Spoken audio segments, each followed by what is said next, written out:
What's up, guys? Welcome to part 2 of my review of Gohan's character from Dragon Ball Z. If you have not watched part 1, definitely go do that because there's a lot of stuff in that video that you need to understand this video within context. So please, I encourage you go check out my part 1 review of Gohan's character. And I'm going to jump straight into where we left off, and that is after Raditz's death, whenever Piccolo takes Gohan to teach him the principles of survival. Now, let's go over in detail why particularly Piccolo is the man for the job here. His approach is what's so important. Now, Goku never had the stomach to put Gohan through the same harsh circumstances that he himself experienced as a child. And Gohan's powers are not just activated via rage. They are activated by rage within the context of survival. So, you remember when Goku was a kid, he lived in the wilderness and he was happy. It didn't bother him at all. And that's because Goku was naturally stronger than the average being on Earth. And so survival for him was a breeze. But with Gohan, his survival instincts are what carry him through life or death situations. So with him, not only has he not had the same type of childhood as Goku, but he has to rely on these bursts of anger in order to survive. So it's not ideal for him to be raised in the same situation as Goku based on that. But again, Gohan's powers are not just activated via rage, they are activated by rage within the context of survival. Now, anger is a basic survival instinct that will send you into a state of fight or flight before any damage is actually done to your body. Piccolo shows us this firsthand when he tosses Gohan into that mountain, which, by the way, is a really cool reference to the Monkey King being sealed in a mountain that he could have broke free from, but there was a charm on it that made it weigh as much as the universe, so that made it hard for him to break free from. But they like to use that whole symbolism between the Monkey King and the mountain a lot in Dragon Ball Z. Anyway, like I said, anger is a basic survival instinct that will send you into a state of fight or flight before any damage is actually done to your body. So when Piccolo throws Gohan into the mountain and Gohan realizes his life is in danger, his body and his anger send him into the correct state of mind to survive.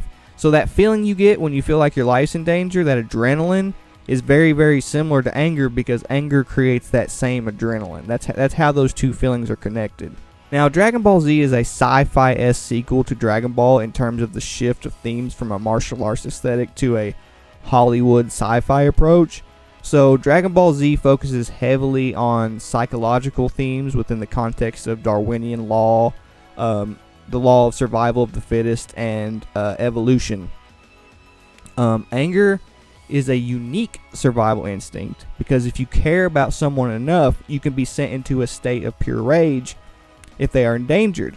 So by utility, anger is the one emotion that focuses on helping others survive rather than primarily yourself, which is why it's a very special emotion. Now, this is all Toriyama's way of cleverly playing on Sun Wukong's personal enlightenment. Sun Wukong was known as the victorious fighting Buddha because despite the fact that he was a Buddha and he was pure of heart and he was pure of intent, he could still use violence. And how he could still do that while maintaining pure intentions was to tap into his basic survival instincts and use that as a motivation for his violence rather than some idea or some form of anger that's activated by some moral, righteous, personal idea of what's right or wrong. So that is the reason that Sun Wukong was specifically picked to protect the monk on the Journey of the West rather than having some other job, because Sun Wukong was capable of tapping into his survival instincts in this way in order to kill things with pure intentions or defeat foes. So this is all just Toriyama's way of cleverly playing with that concept. He does it like on a psychological, scientific level, which is really cool. So this happens quite a few times in Journey of the West where, Sun Wukong's friends will be in danger, he'll get angry, he'll get very powerful, and he'll do the job. So this is Toriyama's way of playing on that. Now, Gohan as a character represents the culmination of the Buddhist martial arts-based themes of the original series, entering into new territory, playing much more on the scientific and Darwinian-based concepts. Darwinism in every way is a polar opposite idea to the teachings of Buddhism in terms of like its ideas about killing and death. And Gohan being introduced to Raditz is essentially a representation of the extremes of these two ideas clashing against each other. And Goku and Vegeta is the same thing as well later on the series, but this interaction between Piccolo and Gohan is essentially playing on the happy mediums in the philosophy of each idea that complement each other. So, despite the fact that Darwinism and Buddhism are opposite ideas, they have similar ground. They have concepts within each one that actually complement each other. And Journey to the West sort of plays on this idea through Sun Wukong's personal enlightenment. Sun Wukong, using his survival instincts, using a neutral stance in order to survive the situations that he is faced with on the Journey to the West, basically is the perfect representation of what I'm talking about here. Darwinism would normally be a counterproductive idea to Buddhism. Sun Wukong is the only exception. Sun Wukong reveals common ground between these two ideas. Buddhism teaches the importance of empathy and the consideration of others. Darwinism is very apathetic. It's very selfish in terms of its philosophy. Now, things that we have to do to survive in a lot of cases can be selfish. To really teach you about the two aspects of the ideas of Darwinism and Buddhism and how they complement each other, I need to go back to Master Roshi and Goku and what Master Roshi taught Goku, which is Budo. Now, Budo translates in Japanese to the martial way. Toriyama chose to have Master Roshi teach Goku Budo because the character that Master Roshi was based on, Subhuti, taught Sun Wukong the way. Now, the way is essentially the path. It is the path to enlightenment.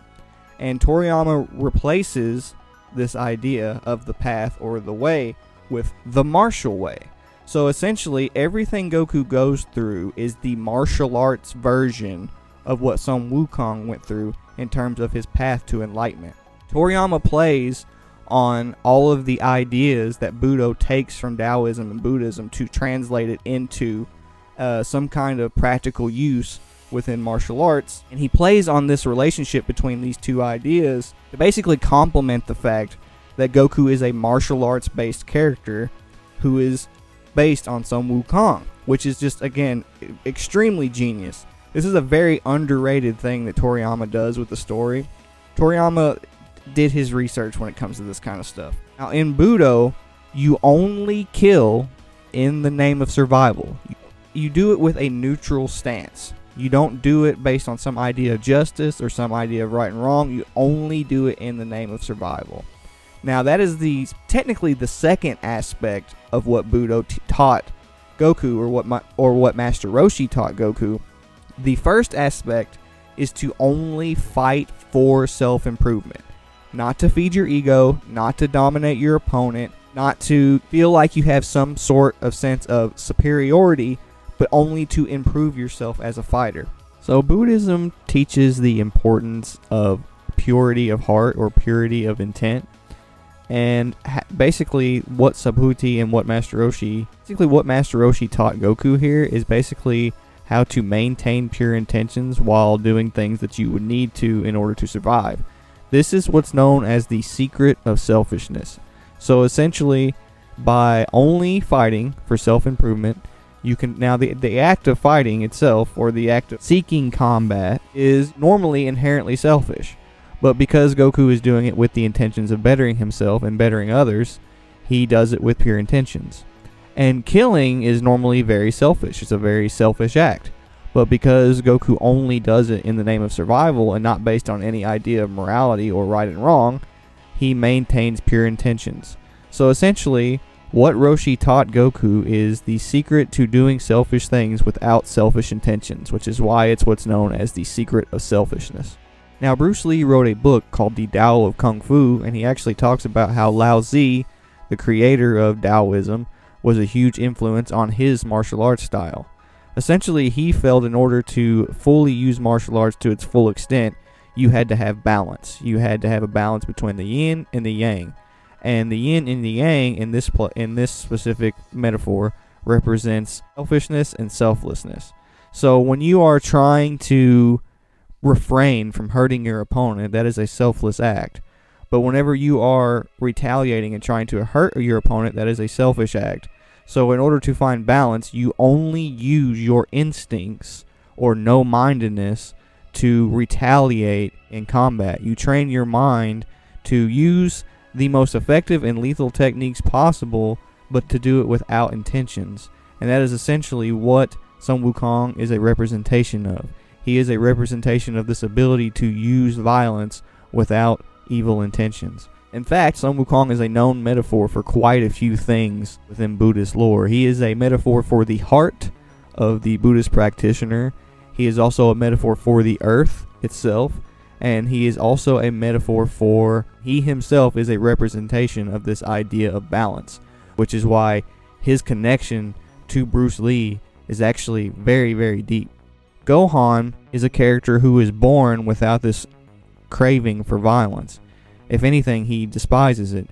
So he is essentially learning the half of Sun Wukong's enlightenment that he does not have, which is the ability to use his powers specifically for the purpose of survival. And Piccolo is essentially learning another part of Sun Wukong's personal enlightenment, which is his consideration for others. And that's what Toriyama is doing here. He's using Bruce Lee's teachings in martial arts, and he's also using the story of Journey to the West to create this really cool narrative between Piccolo and Gohan, where they are each collectively learning balance through each other. Now, what this balance, stems from, or what this idea of balance stems from, is Taoism. And the character that Roshi is based on was the character that taught Sun Wukong the secrets of Taoism, or the secrets of balance.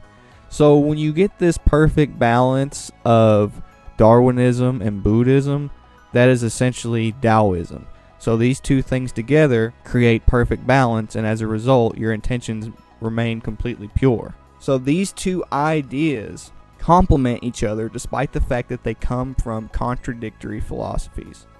And that's what Toriyama is playing on here between Gohan and Piccolo. He is taking a character who is a pacifist by nature and teaching him the necessity of the ways of survival of the fittest. Now, Goku has a sportsman-like approach to combat due to the fact that he learned this concept of Budo, and this has a particular effect on Goku that benefits him greatly throughout the series. Now, the idea of fighting just for sport and not to kill your opponent, even in these life or death situations, is counterproductive to the ideas of Darwinism. But it complements the ideas of Darwinism in the sense that it puts Goku through obstacles in order for him to survive. And this idea that you only kill when your survival is at risk is also sort of contradicts the ideas of Darwinism. But again, it feeds into this idea that it puts you through obstacles, which allows you to evolve, which allows you to surpass obstacles and survive them. Now, Piccolo has started to implement this into his martial arts-esque ways, and essentially Piccolo practices martial arts in order to survive and thrive over his opponent, and Goku at this point practices martial arts just to better himself. So just to give you an example of what I'm talking about, when Piccolo throws Gohan into a mountain, there's nobody there for Gohan to be mad at. His survival is at stake. And due to the fact that his body realizes that his survival is at stake, it activates his powers. That's because there is a direct tie between emotions and your instincts. Your emotions are what activate your survival instincts. So whenever his emotions are at their peak, his power is activated. Now, when Piccolo explains to Gohan that his latent power only bursts loose when his emotions are at their peak, at this point it's also only in that instant. Piccolo intends to help Gohan train and hone his instincts so that he doesn't have to rely on these emotional outbursts to tap into his power. At this point in the story, it's revealed to us that Gohan dreams to be a great scholar, which is a common practice amongst Buddhists in particular. They like to become scholars. And a common misconception amongst fans is that this is the result of Chi-Chi pressuring Gohan, which is not true. Toriyama made it very clear that it was always his intention to make Gohan want to be a scholar. And Chi-Chi definitely encourages him to be a scholar, but you'll see as my review unfolds that Gohan only does what he wants when he wants to do it. Like, once he reaches, like, any form of maturity, Chi-Chi can't stop him from doing anything that he wants to do. He only does what he wants to do. And again, Toriyama states a few times that as he drew Gohan, he realized just how much he hated fighting. But, like, why? You ever thought about why Gohan hates fighting? Have you ever really sat and thought about why that is the case? The answer lies in Gohan's experience with fighting. When Gohan is thrown into the wilderness to learn how to survive, it's done out of necessity. It was not a run through the park like it was with Goku. The way he handles his time in the wilderness is not like Goku's at all, at least not at first. And you'll find that as the series progresses, Gohan does not approach battle with the same happy-go-lucky attitude for similar reasons. His life is very, very rough. The plot approaches Gohan's character in polar opposite ways in terms of why Gohan fights and when. Every experience Gohan has with battle is riddled with pain, struggle, and bloodshed, and fighting is never framed in an enjoyable, carefree light for Gohan, unlike Goku. Now, this is of course a plot device put into place to complement what Gohan has over Goku at the start of the story, and that is the ability to draw out all this potential, not with training, but with his emotions. And when Gohan has an emotional outburst, his latent power, meaning the power he could achieve via training, is released. Meaning from the very beginning, Gohan has never really needed to train other than to prevent him from having to rely on these emotional outbursts to tap into his potential. Because remember, prior to Gohan's experience with Piccolo, which we will get to here in a second, Gohan surpassed everyone with his anger. But, you know, he couldn't fight him otherwise, you know. Another thing to keep in mind is that a Saiyan's potential varies with age, as Vegeta alluded to when he referred to the potential of Saiyan children, rather than Saiyans as a whole. So as Saiyans get older, they get stronger, and, you know, their power level varies as young children. So before Piccolo leaves Gohan out on his own to basically learn how to survive on his own, I just want to comment on how funny this is, because this is like an ironic play on what you go through in actual parenthood whenever you eventually have to just like let your kids learn how to survive. You know, you can prepare them the best you can, but like it's funny how similar this is to like the natural progression of parenthood, to where you're just like, well, now this is the real world, this is reality, you need to learn how to survive. Like I just always thought that was a really funny dynamic between Piccolo and Gohan here. But when Piccolo leaves Gohan in the wilderness, he again like highlights the importance of survival. And he says something very profound, and that is all he needs to do is believe in his own power to save the Earth. This is very interesting because it's an echo of what Kami taught Goku in the original Dragon Ball, and that is he believed mortals should rely on their own power to save themselves and the Earth as a whole. So essentially, Piccolo is sort of following in the footsteps or becoming more like Kami at this point, which is very interesting. This idea of survival has always been a huge part of Dragon Ball. Like I said, tapping into your survival instincts and gaining power through the adrenaline that comes in battle is something that runs in the family for Gohan. During Gohan's antics in the wilderness, he almost gets eaten by a dinosaur, and Piccolo decides to seal him on top of a mountain. Now, I say the word seal because this is a clever, ironic play on what Sun Wukong went through when he was sealed underneath the mountain. So at this point in the story, they really start calling attention to the fact that Piccolo is essentially the evil that Kami cast aside in order to become God. And as you know, as I've stated before in previous videos, Sun Wukong basically had to do the same thing. He had to abandon his evil ways in order to become a Buddha. So Sun Wukong isn't just the inspiration for Gohan as a character here. It's also heavily the inspiration for Piccolo as a character, but he's more like evil personified at this point. Now, even before Sun Wukong was a good guy or a Buddha, he still did everything that he did in the name of survival. And that's what made him so dangerous, is that, he used his own enlightenment to almost destroy heaven, almost take over the heavens.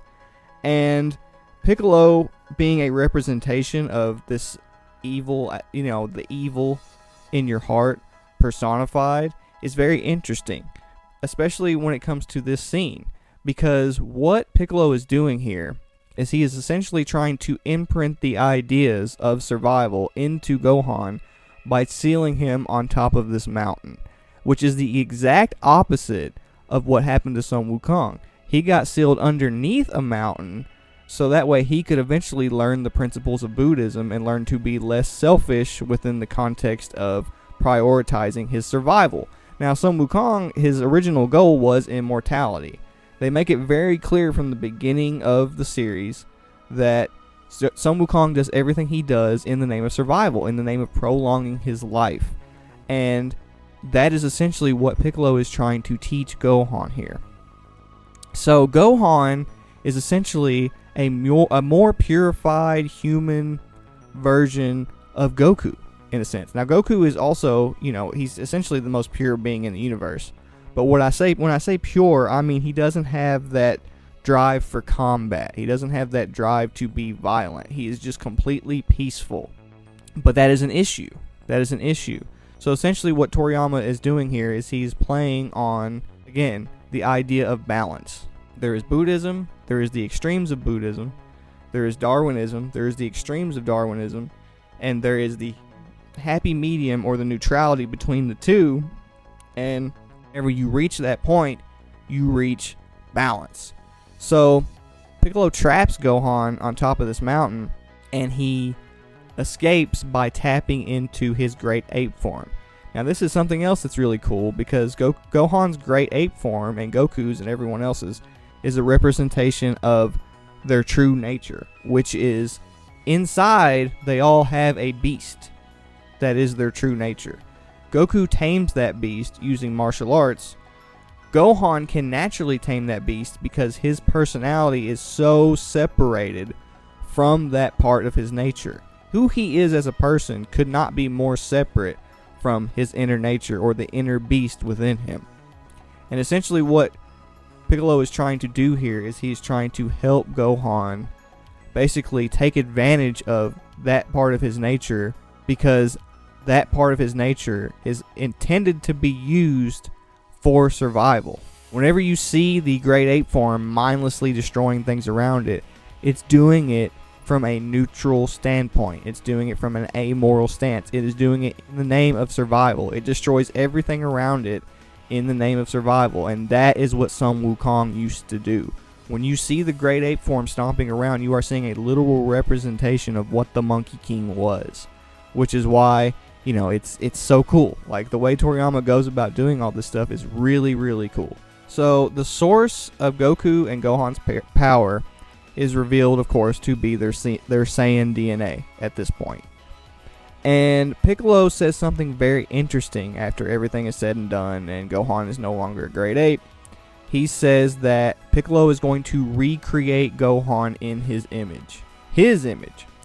And that is a very overlooked aspect of the dynamic between Orange Piccolo and Gohan Beast in Dragon Ball Super Superhero, is that those forms are the result of the effect Gohan and Piccolo have on each other, due to the fact that Orange Piccolo was a form that was achieved in the name of protecting everyone on Earth, and Gohan Beast was a form that was achieved in the name of survival. So that just goes to show you how each character's ideas rubbed off on each other and how they reflect upon each other.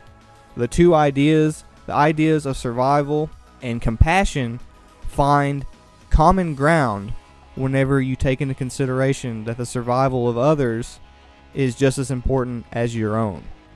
So the next time we see Gohan, we see a very different Gohan. The same whiny kid we saw at the beginning of the series is turned into a hardened survivor, much like his father was, like at the beginning of Dragon Ball. And at this point, Piccolo feels it's time for Gohan to be tested for real. And after a long day of Piccolo just beating the crap out of Gohan, it's so funny because despite that, Gohan still tells Piccolo that he's really not so bad, and that he's actually starting to get a feel for Piccolo and appreciate him. Now, Gohan reveals that his dad told him that Piccolo is not the same bad guy as he was pre this incarnation, which I find very interesting because I pointed this out before.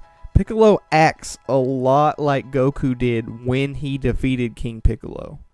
When Goku defeated King Piccolo, he was in survival mode.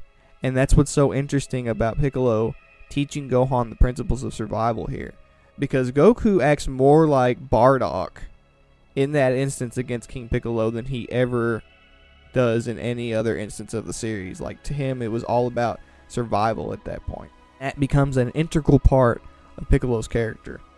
So, Gohan, he's a survivor at this point. But he's no martial artist. Piccolo, through the need to survive, is slowly becoming more and more like Kami, developing a mortal to learn what it takes to survive. He's actually falling in the footsteps of Kami himself at this point, and he doesn't even realize it. And so, him teaching Gohan to helping him improve as a martial artist is essentially what Kami wants from the mortals. He wants the mortals to use martial arts to solve their own problems.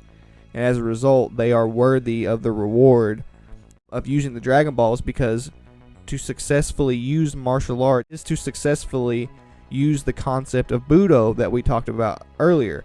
So Master Roshi actually teaches Goku exactly what he needs in order to use the Dragon Balls correctly and continuously survive the cycle of facing villains and using the Dragon Balls in order to make everything okay again. And Gohan already naturally has compassion for others, but he doesn't have this drive to survive. So essentially, Piccolo is helping Gohan find the balance he needs in order to be more like his father and basically be what the Dragon Balls demand of you, or what Kami or the Namekian elders demand of you, for you to have the right to use the Dragon Balls, because at that point, if you are practicing those principles, you are going to use them correctly. So, Gohan's first real introduction to combat is Nappa and Vegeta. And it's a real fight to the death. It pales in comparison to anything Goku witnessed at Gohan's age here. One by one, he watches Goku's friends be destroyed, and Gohan himself, despite everything Piccolo put him through and the stakes, he cannot find the motivation to face the Saiyans. And this is, again, his first experience with combat, and the only principles he's learned are that of Piccolo's, who he can't pass down the same pride of a martial artist that Goku can to Gohan. That is what Gohan is missing at this point. He does not have the pride of a martial artist like his father. He only knows the principles of survival. That is not enough to motivate Gohan to just enter combat willingly without his or someone else's survival directly being at stake. So, at this point, you can start to get an idea of why Gohan hates fighting. Gohan sees combat as nothing but pain, bloodshed, and tears. He's essentially the greatest example of a true pacifist who refuses to participate in combat due to his disgust for what happens within combat. Pain, bloodshed, and tears. He can't stand it. Now, the scene where Piccolo sacrifices his life for Gohan is appreciated amongst the fans for sure, but I don't think people really appreciate it enough. And I'm going to tell you why. Because it is the perfect example of the balance that I've been speaking of. And it is the perfect example of the effect that Gohan and Piccolo have on each other. Piccolo sacrifices his life for Gohan. Piccolo is the one that taught Gohan the principles of survival. Piccolo is normally a selfish person. He essentially represents the ideas of Darwinism, who only kills and does things for his own gain. Gohan, who again represents the ideas of Buddhism as a true pacifist, does not fight. He does not like to hurt people. He has compassion for everyone. And as a result, whenever Piccolo is killed, something awakens within Gohan. His survival instincts, again, are what push him to fight. But at this point, it's no longer instantaneous. And that is because of what Piccolo taught Gohan. Piccolo taught Gohan the principles of survival, and they actually had an impact on him. So this is the dynamic that Toriyama plays on between Piccolo and Gohan going forward. And this is the perfect example of the effect that Gohan and Piccolo had on each other. And if you've ever wanted a good example of what I'm talking about in terms of Sun Wukong killing and using violence with pure intentions, what you're seeing Gohan do right here is the perfect example of what Sun Wukong took advantage of in order to be able to use combat with a pure heart. This is a perfect example of it. Piccolo tells Gohan here that as he spent time with him, he grew to appreciate how Gohan treated him. This caused a huge change in Piccolo, and as he tells Gohan to survive, signifying to us, the reader, that he's officially more concerned with the life and well-being of his student than he is his own life. In this way, Piccolo acknowledges the purpose of his people, and that is to create hope for the future. And that's why this is so important, because this really acknowledges Piccolo's roots as well. Now, Piccolo has committed an act he never would have had he not spent time with Gohan. And now Piccolo's effect on Gohan can truly take effect. Because, as a pacifist, how can you truly say you appreciate life? How can you truly say that you are truly compassionate for life if you are not willing to fight for it? And that is the contradiction in a pacifist philosophy. And that is something that Toriyama is taking advantage of here. Now, one really interesting thing to note about Gohan and Piccolo is that Gohan is actually based on Buddha himself in some aspects. He has some aspects of Buddha himself's personality. Now, at different points in the series, you'll see Gohan studying insects. Also notice that a lot of the characters that Gohan interacts with are insect themed. Piccolo, he's even a slug. Like his name, all of their names are puns on slugs. And that is because Buddha found enlightenment through his fascination with insects. He actually felt compassion for insects. He would see them get killed. He would see them be victim to the elements, and he felt compassion for them. And that is what essentially led him to nirvana, is this universal sense of compassion he felt when he felt compassion for the insects that he used to see crawling around as a child when he would meditate. In fact, the character Gohan was directly based on is known as the Golden Cicada. The character that I told you in the last part of this review of Gohan's character that Sun Wukong had to protect on the Journey to the West, Tripitaka, is a reincarnation of Buddha's favorite student who is known as the Golden Cicada. And he is called the Golden Cicada because he possesses the Golden Dharma Chakra. And the Dharma Chakra is essentially, it's your chi. It's like a representation of who you are as a person. And in order to achieve the Golden Dharma Chakra, you have to practice the principles of Buddhism. And these principles actually revolve around the very things that Toriyama named were required for Goku to become Super Saiyan, right-mindedness, etc. Those spiritual powers are the same spiritual powers that are necessary in order to achieve the Golden Dharma Chakra. And the principles of Buddhism are represented as the Wheel of Life, which is something else that's also known as the Golden Dharma Chakra. And whenever Sun Wukong uses violence with pure intentions, the Gold Dharma Chakra pops up behind his head, and he becomes a representation of karmic justice. This essentially represents enlightenment. Toriyama plays on this through Goku and through Gohan whenever he gives them both Super Saiyan. So, alas, Gohan teaches Piccolo the principles of compassion, and Piccolo teaches Gohan the principles of survival. And that is the profound effect that Gohan and Piccolo have on each other, is teaching each other the value of each other's ways. And truly, both of those characters are a representation of the complementary ideas of Darwinism and Buddhism, the aspects of each idea that complement each other. That's part of the reason that Piccolo and Gohan are so cool, because rather than it being a struggle constantly for each character to find balance, like Goku and Vegeta, Piccolo and Gohan, the effect that they have on each other is much, much more personal and much, much more effective in terms of really genuinely having an impact on each other. And that's why this whole portion of the saga is particularly fascinating and particularly well done, because, again, like, this is so well put together, especially like if you understand the plot points of Journey to the West itself, because whenever Sun Wukong was struggling to basically destroy who he was and rebuild himself from scratch. He is supposed to take who he used to be and implement it into who he is becoming.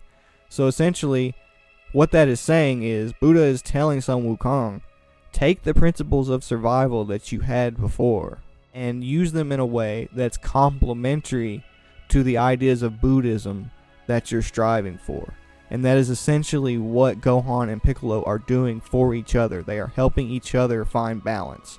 And since Gohan is a more purified version of Sun Wukong, whose personality is much more separated from his inner beast-like nature, and because Piccolo is the evil half of Kami, who essentially is a representation of the same ideas that Sun Wukong had to conquer in order to become a Buddha, the same evil nature he had to shed away in order to become a Buddha. This dynamic between Piccolo and Gohan is so genius because it's very, very similar to Sun Wukong taking the ideas of survival that he used to hold so dear that made him evil and implementing them into his ideas as a Buddhist to purify those ideas and use them for good. So that's it for part 2 of my review of Gohan's character. I hope you enjoyed it. Don't forget to like, comment, and subscribe. The next video will be going into Gohan on Namek. So I appreciate you guys. I really hope you enjoyed this video. Again, don't forget to like, comment, and subscribe, and I will see you guys in the next one. Peace.